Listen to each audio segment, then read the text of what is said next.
19 दिन से हम लोग अवस्थान विरोध विक्षोभ दिखा रहे हैं। ईस्टर्न बाईपास बंगला बाजार के पीछे हमारे जो स्थानीय लोग थे उनका वहां जो छोटा छोटा गुमटी था, सिलीगुड़ी म्युनिसिपल कॉर्पोरेशन उसको उखाड़ दिया, उच्छेद। वहां देखा जा रहा है कि पक्के के दुकान बन रहे हैं।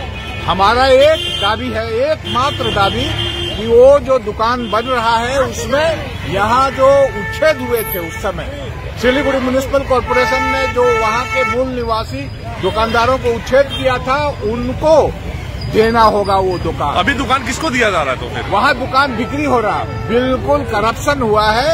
वो दुकान बन रहा है, किसके पैसा से बन रहा है, सरकारी जमीन पर कौन दुकान बना रहा है, इसमें सिंडिकेट और तृणमूल कांग्रेस का मदद है।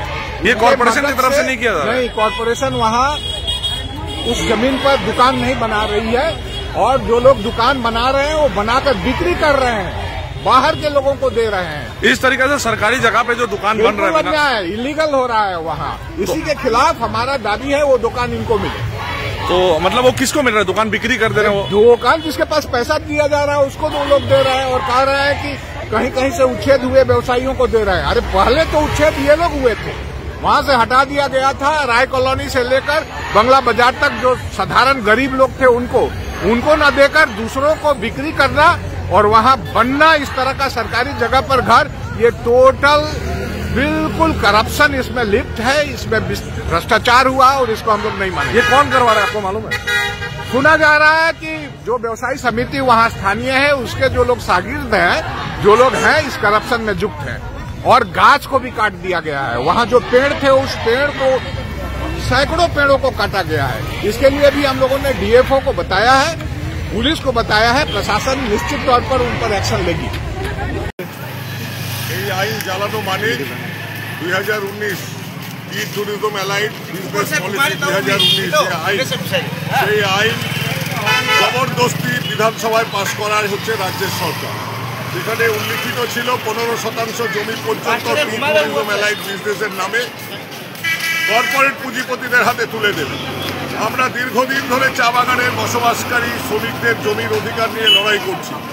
আমাদের সুনির্দিষ্ট দাবি হচ্ছে যারা যে জমিতে বসবাস করে তারা সেই যে জমিতে সাবলীলভাবে বসবাস করে, বংশ পরম্পরায় বসবাস করে, এই চা বাগানের জমিকে যারা উর্বর জমিতে পরিণত করেছিল, এই চা শ্রমিক, তরাই ডুয়ার্সের পাহাড়ের নেপালি আদিবাসী শ্রমিকরা, তারা তাদের জীবন দিয়ে এই চা বাগানকে গড়ে তুলেছে এবং এর বিরুদ্ধে রাজ্যের সরকার, কেন্দ্রের সরকার যুদ্ধ ঘোষণা করছে। আজকে চা শ্রমিকদের জমি নগদীকরণের নামে, ল্যান্ড মনিটাইজেশনের নাম করে বৃহৎ কর্পোরেট পুঁজিপতিদের হাতে তুলে দেওয়ার ষড়যন্ত্রে লিপ্ত হয়েছে নরেন্দ্র মোদীর সরকার এবং রাজ্যের মমতা ব্যানার্জির সরকার।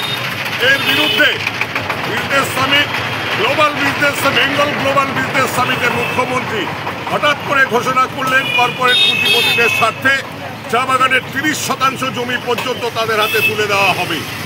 চা বাগানই থাকবে না, একটা ট্র্যাডিশনাল ইন্ডাস্ট্রি আমাদের, এই ইন্ডাস্ট্রি ধ্বংস হয়ে যাবে, কর্মচ্যুত হবে চা শ্রমিকরা। এই পরিস্থিতির বিরুদ্ধে আমাদের লড়াই, আন্দোলন, সংগ্রাম সর্বত্র চলছে। বাগানে বাগানে গেট মিটিং, বাগানে বাগানে গ্রুপ সভা, লাইন মিটিং আমাদের চলছে। জয়েন্ট ফোরামের নেতৃত্বে আমাদের আগামীতে মিটিং হবে, সেখানে আমাদের বড় আন্দোলনের রূপরেখা কর্মসূচি তৈরি করা হবে। আমরা সর্বাত্মক, আমরা চাই চা বাগানের শ্রমিকরা যারা যে লাইনে বসবাস করে তাদের সম্পূর্ণ জমির অধিকার দিতে হবে। তারা সেখানে যে যতটুকু জমি নিয়ে আছে তাকে ততটুকুই জমি দিতে হবে।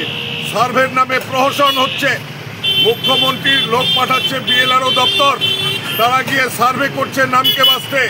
5 ডেসিমিল জমির অধিকার দেওয়া হবে। কোনো রিভিউজি পাট্টা চা শ্রমিকরা চায় না। চা শ্রমিকরা মূল নিবাসী ভারতীয় আদিবাসী শ্রমিক, নেপালি শ্রমিক, তাদের বসবাসের জন্য তারা যে যতটুকু জমিতে আছে তাদের সম্পূর্ণ জমির অধিকার, ট্রান্সফারেবল রাইট, এই রাইট হচ্ছে প্রদান করতে হবে, খতিয়ান দিতে হবে, মালিকানা দিতে হবে। এটাই সুনির্দিষ্ট দাবি। তাই আমরা ই ট্যুরিজম বিজনেস পলিসি 2019 যে অধিনিয়ম চালু করেছিল রাজ্যের সরকার, সেই আইনের কপিকে আমরা রাজপত্র, সেই ঘোষণা আমরা আগুন দিয়ে পুড়িয়ে দিলাম। এবং আগামীতে আরো বড় আন্দোলন হবে, উত্তরকন্যা অভিযান হবে, দরকার হলে নবান্ন অভিযানও চা শ্রমিকরা করবে। এই দাবি আমরা ছিনিয়ে নেবই, এই দৃঢ় প্রত্যয় আমরা ঘোষণা করি। আমার নাম